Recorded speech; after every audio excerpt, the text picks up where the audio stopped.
A entrevista do Danilo ontem que foi muito boa, né? O Danilo é um cara muito lúcido, assim, muito claro com as suas ideias. Acho que, num geral, também é um cara muito sincero, né? Que coloca ali exatamente o que tá pensando, não tenta rodear muito ou passar muito pano, como a galera fala na internet. E ele foi questionado ontem da queda, daqui a pouco, de lugar da seleção brasileira no mundo. Quando começava uma Copa do Mundo, desde que a Copa do Mundo é a Copa do Mundo, praticamente, você perguntava lá quem era favorito, a seleção brasileira estava. E para essa Copa é diferente. Para essa Copa, acho que a gente falou isso aqui um pouco quando começou a Copa. Provavelmente seja a primeira Copa que o Brasil entra bem menos nos holofotes do que sempre entrou. Por que isso aconteceu? O Brasil caiu de produção? O que aconteceu nesses últimos anos para isso ter acontecido? E o Danilo respondeu assim. O que eu penso é que as outras seleções melhoraram muito. O futebol evoluiu de uma maneira como a gente sempre fala, isso é falar do mesmo. As outras seleções melhoraram muito. A maneira de formar jogadores, de montar equipes, ela evoluiu de uma maneira que todo mundo ficou muito igual. E isso é em todo tipo de futebol de seleções, futebol de clube. A diferença entre ganhar, perder, empatar, ser o melhor, ser o pior, ela é muito curta, é muito fina, entendeu? Então, o Brasil está na primeira fileira, sim, sempre vai estar.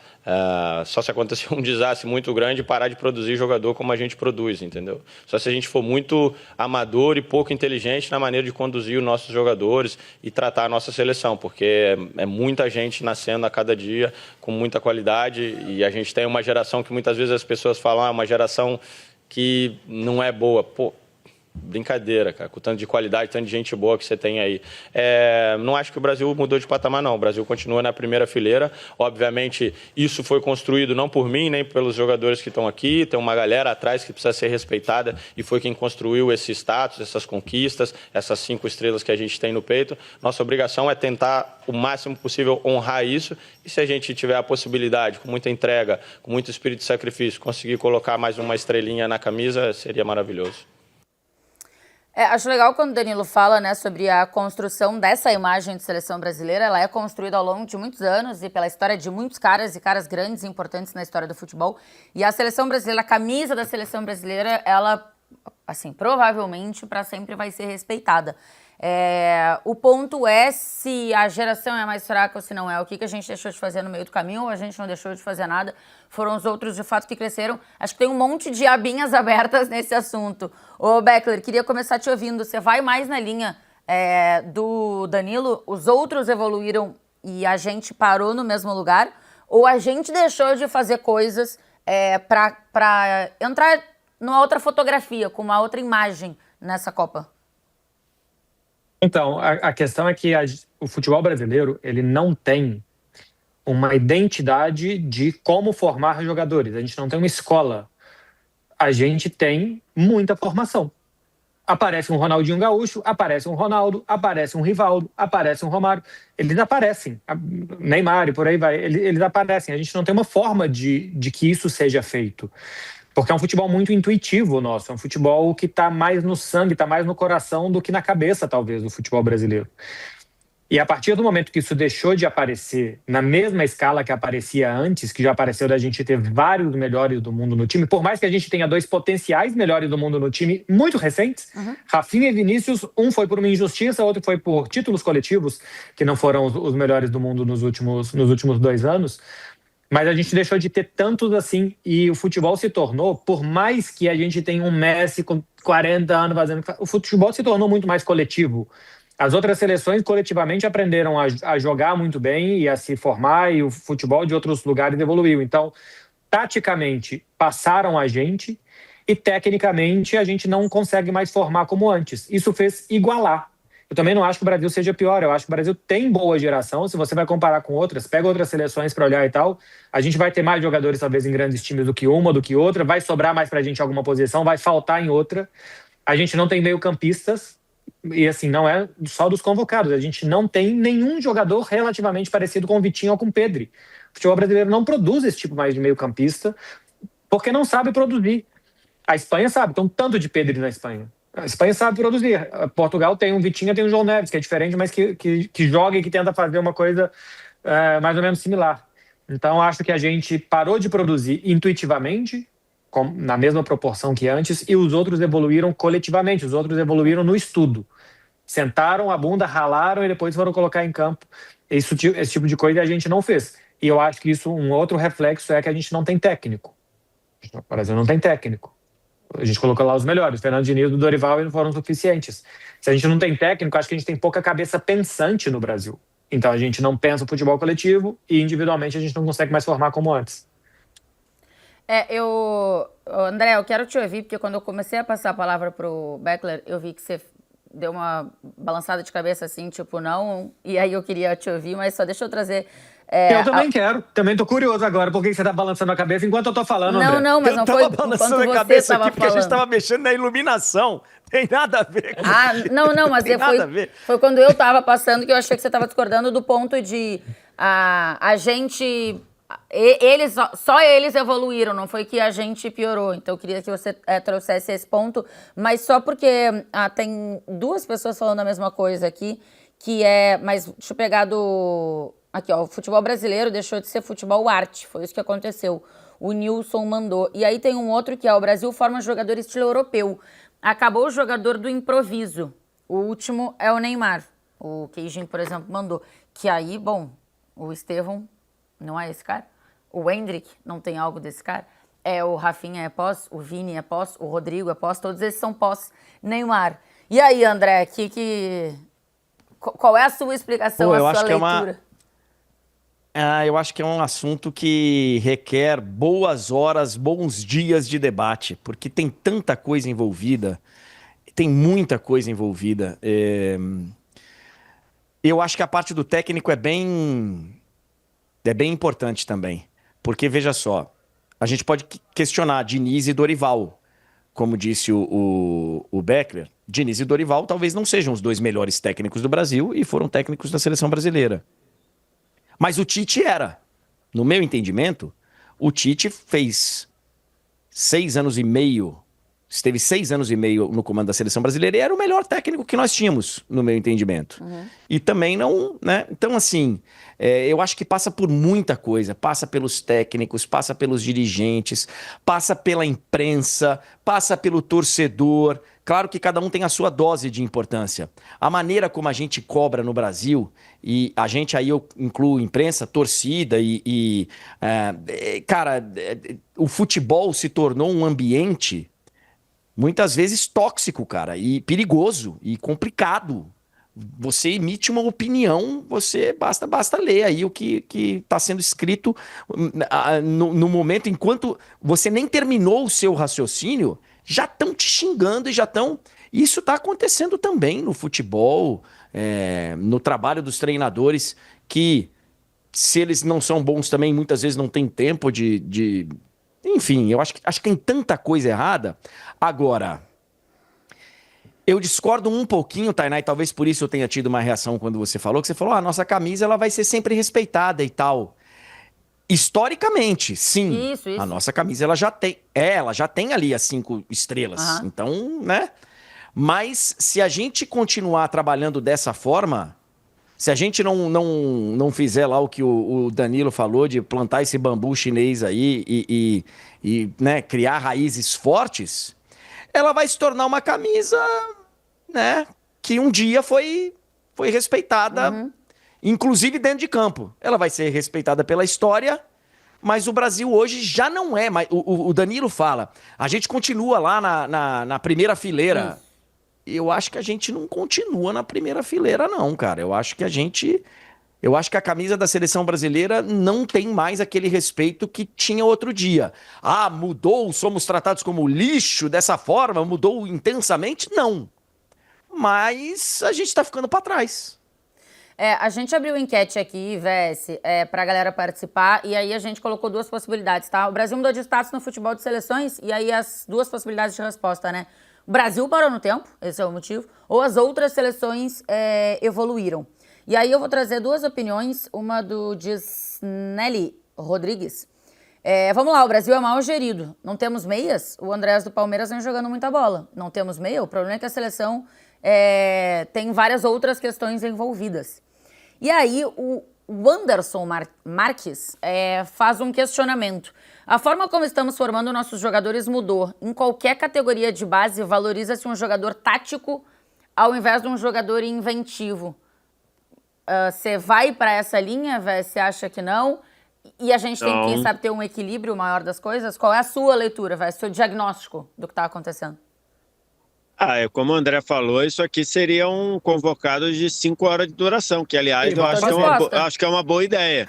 Acho que é uma boa ideia. Não dá ideia, meu Deus do céu. Eu acho que a nossa chefia aqui pode pensar nisso. Mas eu discordo muito de que a gente não faz jogadores com improviso. Eu acho que, pelo contrário, o Vinícius é capaz de improviso, talvez até por isso o pessoal critique muito, porque ele tenta improvisar muitas vezes, o Estevão improvisa, o Rodrigo improvisa, o Endrick, se tiver chance, vai improvisar. Então, eu acho que não é isso não, e também não acho que a gente parou de formar.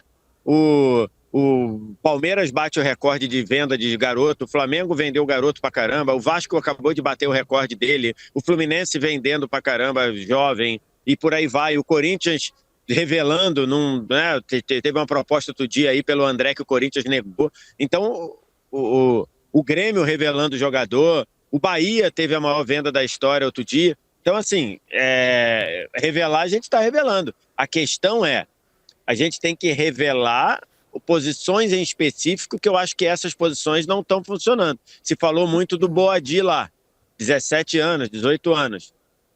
Um jogador que tu vê o que ele fez ali, a fuga da pressão, a capacidade de rodar a bola, circular, passes mais contundentes, que é um pouco do que o Marcelo falou do meio-campista criado na Espanha, esse a gente não tem conseguido criar de verdade.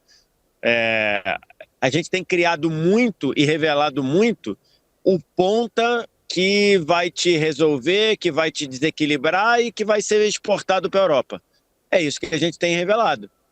Esse meia, camisa 8, assim, a gente não tem revelado tanto. Mais centroavante, ou menos, a gente... Mas a gente não falou faz 2 temporadas, sei lá, a gente não estava aqui. Muitos elogios ao Bruno Guimarães, que é o 8 da seleção agora, ao André mas o Bruno do Guimarães, Fluminense, Gerson, que pode fazer, o Gerson. Mas são perfis bem diferentes. Não, tudo bem, mas a gente está formando outras coisas Hoje que não temos só o Bidon. esses pontas. Eu acho que o mais perto que a gente chegou desses é o Arthur Melo. Exatamente. E que não virou, né? Enfim. Eu acho que, assim, o Bidon acho que poderia ser um cara. O Bidon, sem dúvida nenhuma, poderia fazer esse papel. É só ver o Bidon jogar no Corinthians e você vê que ele poderia fazer esse papel. Não teve espaço. Mas o Gerson, o Andréas, o Bruno Guimarães, eles já estão numa idade um pouco mais avançada, né? Assim, não que eles sejam velhos, mas eles não foram revelados agora. Já foram revelados. O Gerson foi revelado como esse pontinha que eu falei. Sim. Depois é que o Jorge Jesus trouxe ele para dentro, né? O Andréas, ele era meio atacante no United. Depois trouxeram ele para trás. Então, assim, de revelar assim, jogador assim, eu acho que tem o Arthur e o Matheus Henrique, que hoje está no Cruzeiro. Acho que nasceram assim e acabaram que não, né, sei lá, o passo seguinte não funcionou tanto. Jogadores que até passaram pela seleção, mas não se firmaram. Então, acho que tem muita coisa aí para a gente falar.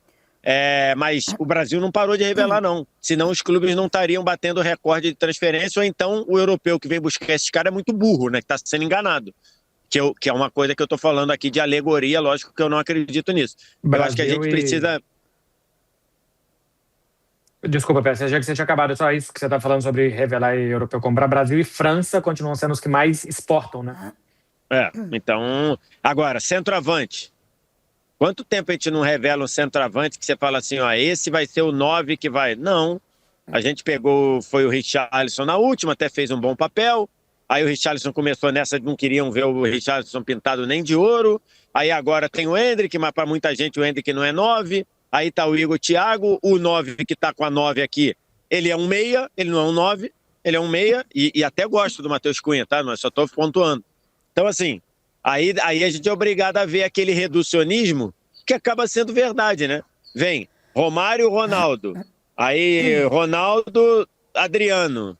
Quer dizer, se bem que o Adriano nem foi em 2010. Aí é Ronaldo, Luiz Fabiano, Fred, aí Fred, Gabriel Jesus, Richarlison, Igor Thiago. Então, assim, né, tá havendo aí São jogadores ruins? Não, mas tá havendo uma diminuição do poder de fogo. Então, acho que tem essas questões. Mas o mais do que tudo, é uma coisa que eu já falei, né? Dito tudo isso, essa análise, nós, tirando 2014, que a gente tomou uma tungada absurda, a gente foi eliminado na Copa de 2010, na Copa de 2018, na Copa de 2022, num detalhe. Antes da gente falar isso, a gente tem que estar pronto para quando o detalhe aparecer, o detalhe vir a nosso favor e não contra. Todo detalhe que tem está indo para os caras. Mas se a gente não resolver isso, a gente vai ser eliminado de novo para a Inglaterra nas quartas num detalhe.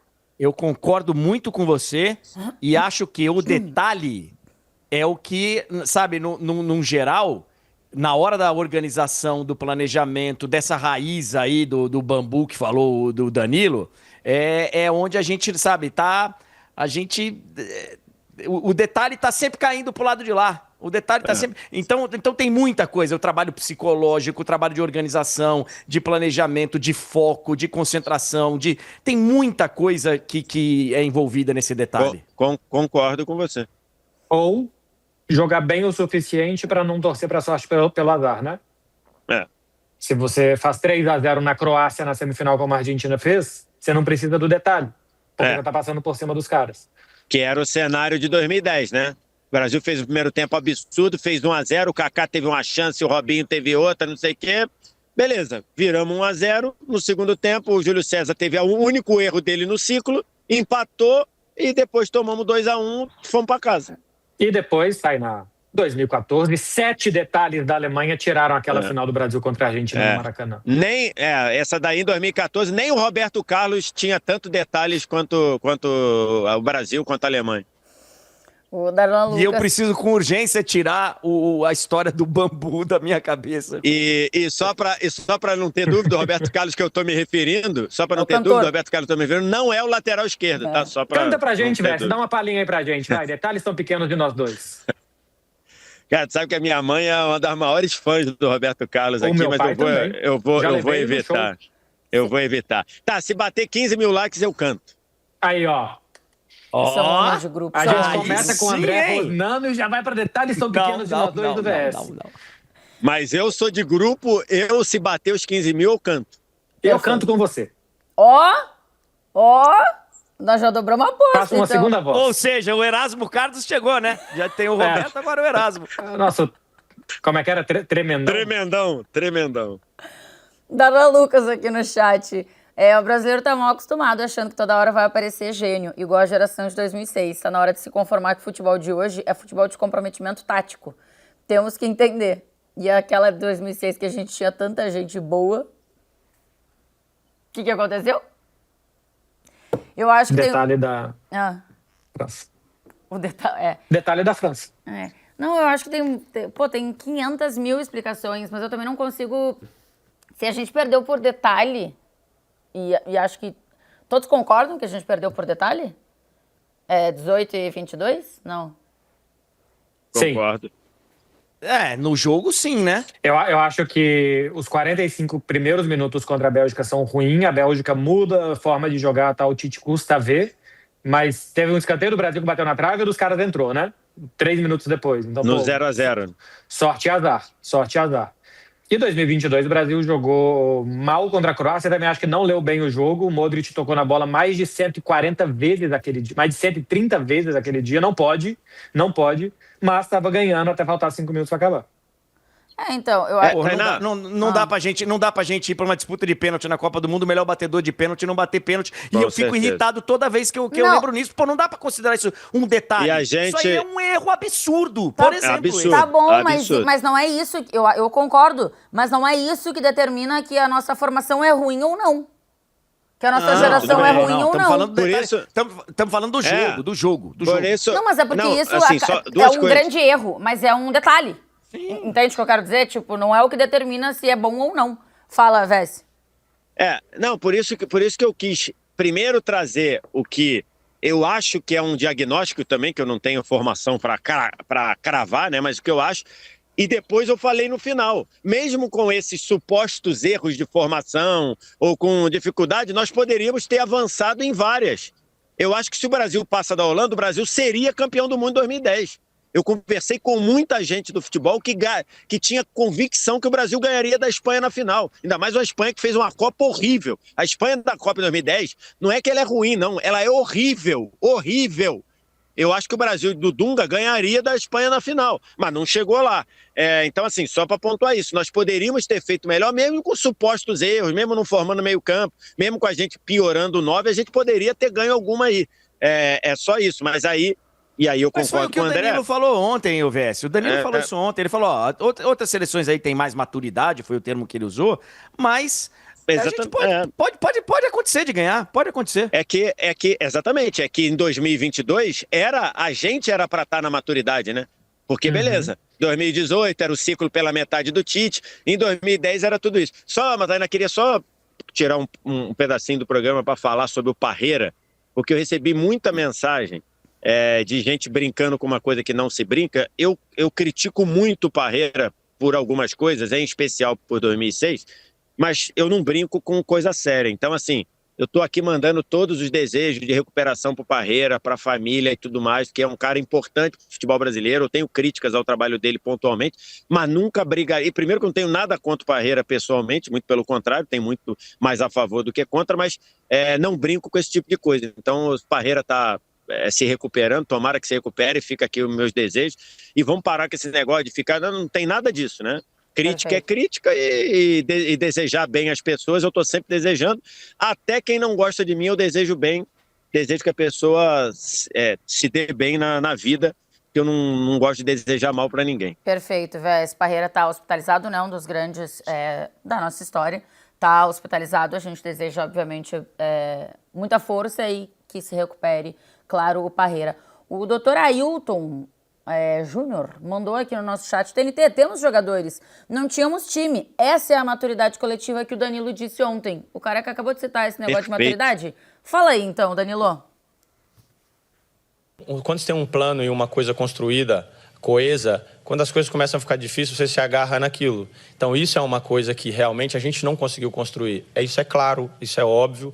E como eu falei, talvez depois do jogo da França, em algumas entrevistas, eu falei: pessoal, nós temos que ser claro, nós não temos a maturidade que uma equipe como a França tem hoje, ou como a própria Argentina tem. Nós não temos essa maturidade enquanto equipe. O que não quer dizer que a gente não pode fazer um bom papel e provar a ganhar e provar a chegar longe. Entretanto, as nossas ferramentas para jogar essas partidas, elas têm que ser diferentes. Nós temos que usar outro tipo de mecanismo para poder enfrentar esse tipo de jogo. Talvez ficar um pouco mais baixo, talvez não pressionar tanto, talvez aceitar em algum momento que a posse de bola e o comando do jogo possa ser do adversário. Isso para mim é maturidade, é saber enfrentar esses momentos e saber que a hora que eles derem uma brecha pra gente, vamos lá, nós temos o Vinícius, nós temos o Rafinha, nós temos o Endrick, nós temos o Ryan, nós temos gente que a hora que eles derem uma brecha, nós vamos fazer o gol. Mas é isso que talvez eu falei no final daquele jogo, que a gente tem esse entendimento e essa autorresponsabilidade de entender que nós vamos sofrer sim, nós vamos precisar desenvolver espírito de sacrifício sim, mas a hora que a gente tiver a oportunidade é ir lá, botar a bola para dentro e depois defender o resultado com vida, entendeu?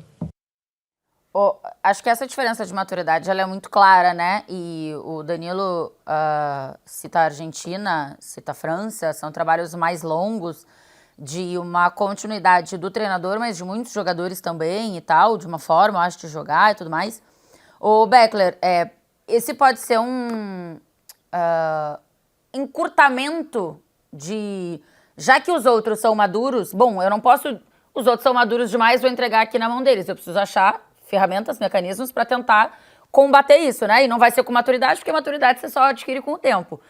Pode ser um jeito da seleção brasileira conseguir se colocar como competitiva, fazer isso que o Danilo falou, baixar um pouco mais as linhas e tal, mudar a forma de jogar? Então, mas eu achava que esse era o plano A. Mas não Quando foi, ele coloca o 4-4-2, o 4-2-4, com 2 atacantes voltando, eu achava que a ideia era 4 defensores, uma rocha lá atrás, dali não passa nada, espírito de sacrifício que ele falou, vamos sofrer isso daí.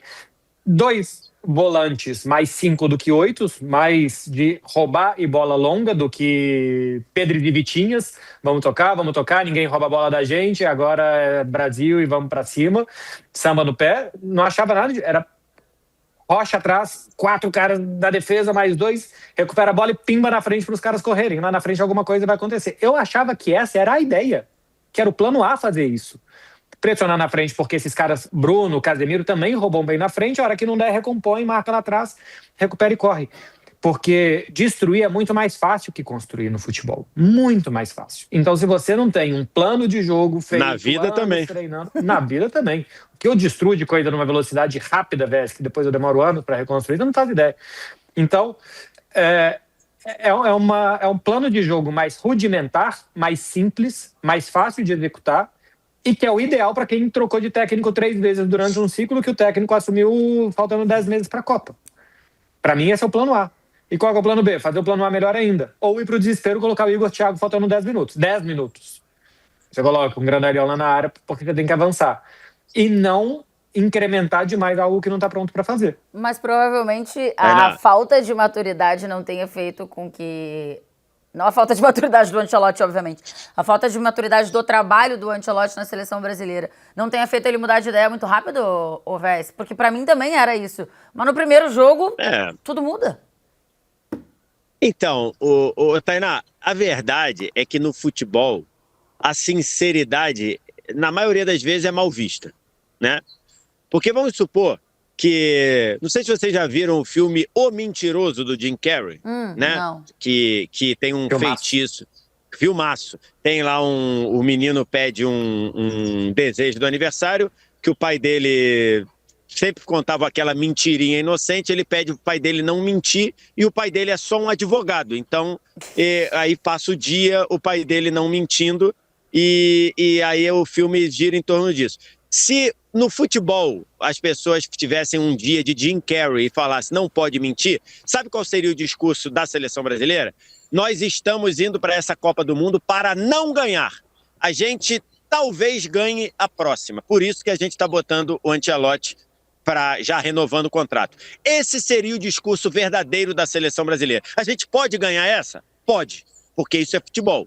Mas o discurso verdadeiro seria: a gente está indo para não ganhar a Copa de 2026, porque o nosso trabalho não existiu, é um ano de trabalho, é tudo isso que a gente falou, não tem maturidade, não tem coletivo, igual o amigo falou ali, a gente tem jogador, a gente não tem time, que é uma frase brilhante, brilhante, eu queria ter falado essa frase, eu queria ter cunhado essa frase, então o amigo internauta está de parabéns.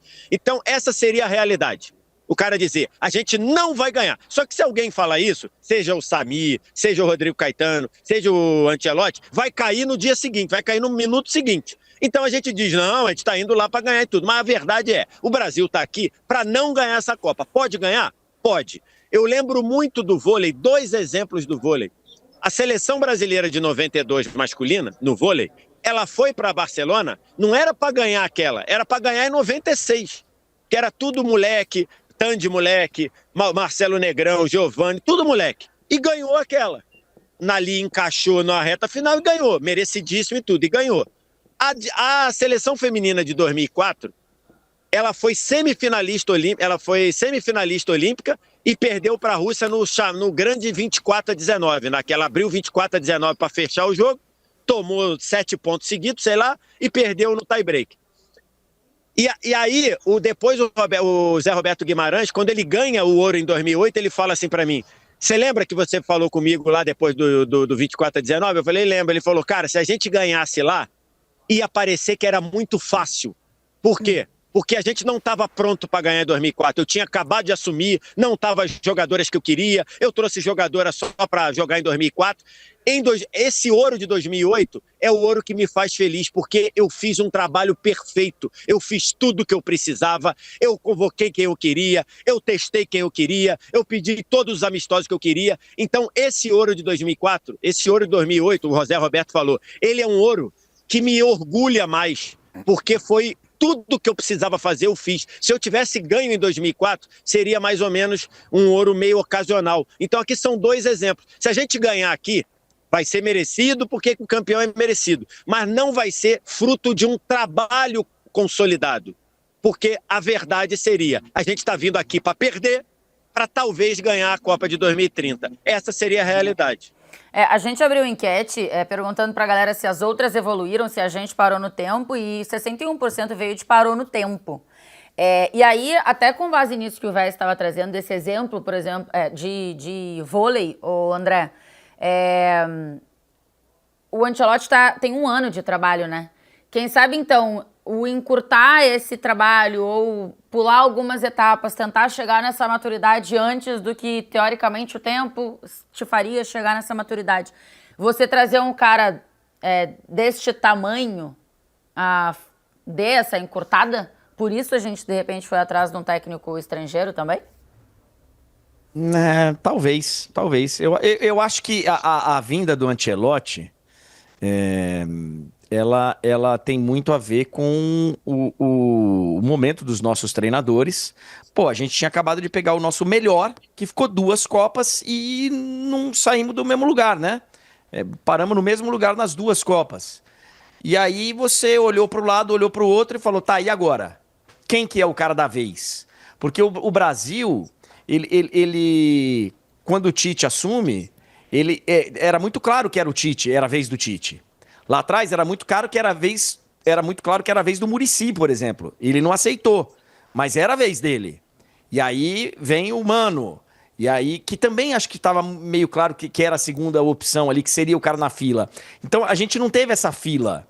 E quando começa a história do Ancelotti, eu acho que a oportunidade foi essa, foi pegar o Ancelotti e vamos embora, mas já com essa mentalidade de que não é para essa Copa, não é para essa, tanto que renovaram o contrato dele.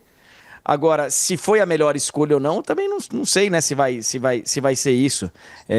Eu acho que a vinda dele antes aí, faltando um ano para a Copa do Mundo, ela traz uma sensação de que o trabalho pode ser acelerado, né? E chegar nessa maturidade mais rápido.